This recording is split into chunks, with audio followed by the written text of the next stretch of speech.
5 minutes. That's all it took for my dream job interview to turn into the most illegal, humiliating experience of my professional life.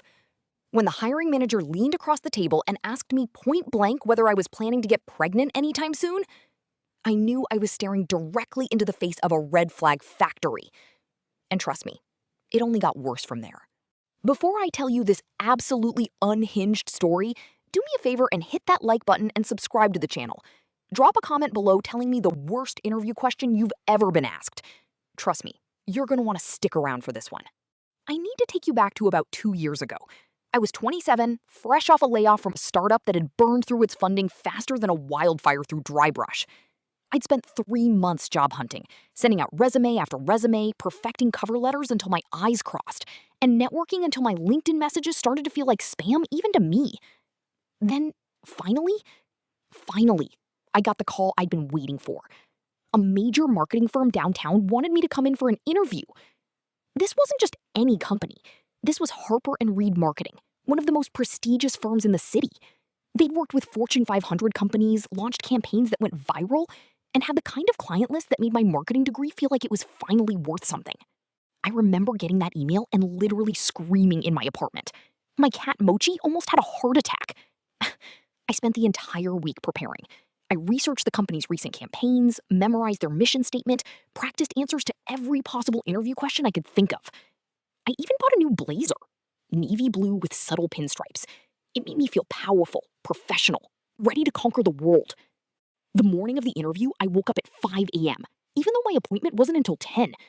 I curled my hair perfectly, did my makeup with surgical precision, and rehearsed my elevator pitch in the mirror at least 15 times. I was ready. Or at least I thought I was.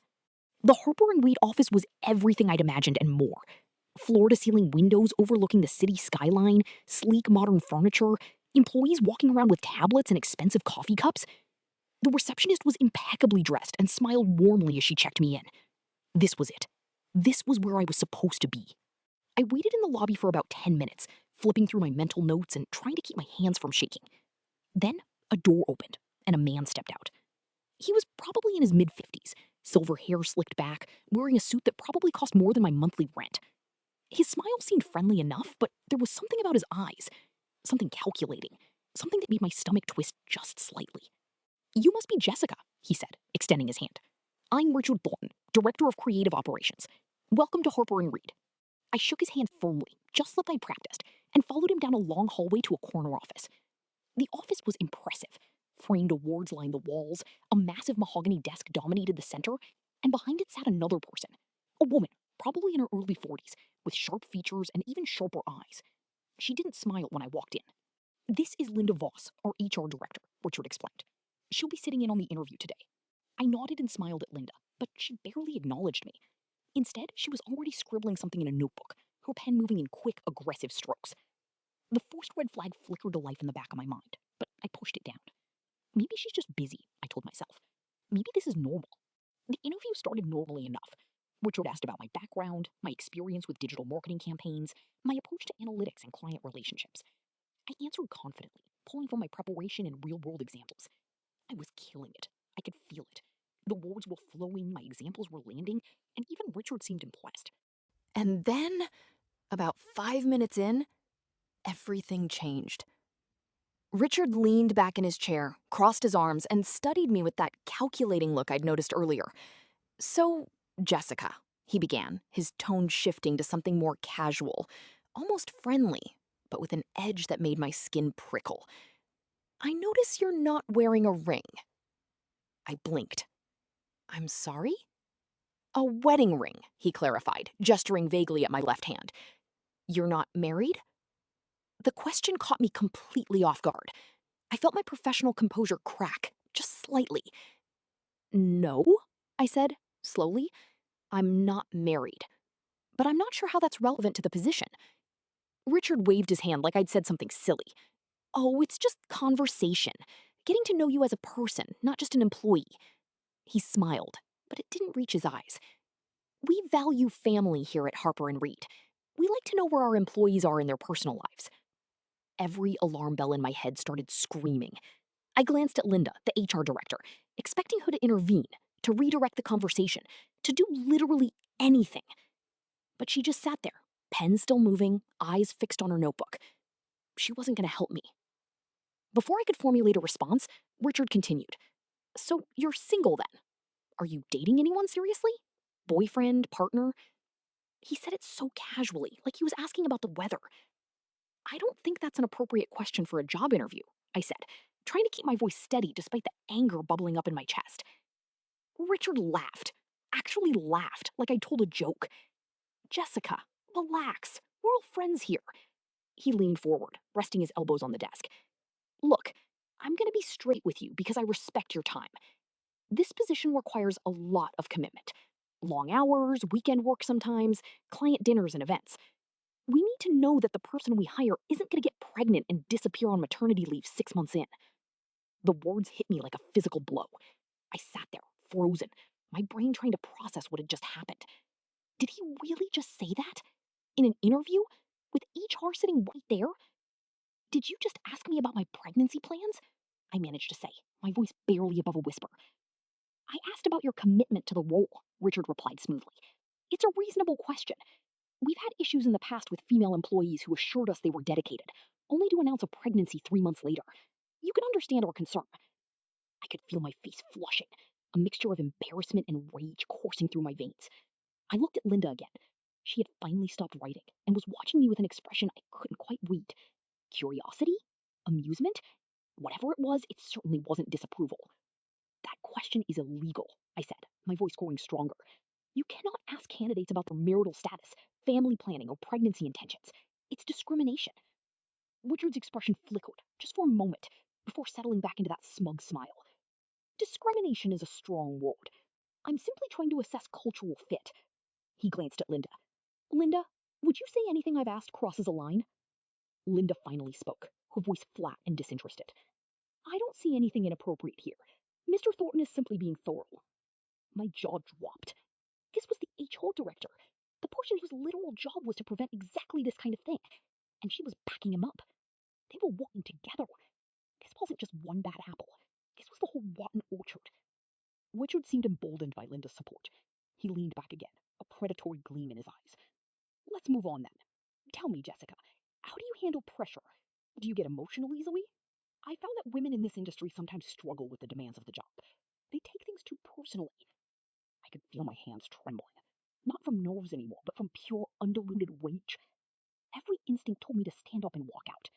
But another part of me, the part that had been fighting for months to find a job, the part that was terrified of burning bridges in a competitive industry, that part kept me glued to my seat. I handle pressure very well, I said through gritted teeth. I've managed multiple high-stakes campaigns under tight deadlines without any issues. That's what they all say, Richard replied with a patronizing nod. But when the real pressure hits, I've seen plenty of women crumble. Crying in my office, asking for extensions, blaming stress. It's exhausting, honestly. Something inside me finally snapped. I'd spent months being rejected, being ghosted, being told I was overqualified or underqualified or just not the right fit. I'd swallowed my pride and my frustration over and over again. But this was too much. I stood up slowly, deliberately, my chair scraping against the floor. Richard's smug expression faltered, just slightly. Mr. Thornton, I said, my voice steady despite the storm raging inside me. What you've done in this interview is textbook employment discrimination. You've asked about my marital status, my relationship status, and my reproductive plans. You've made assumptions about my capabilities based solely on my gender. And your HR director has sat here and enabled every word of it. Richard opened his mouth to respond, but I wasn't finished.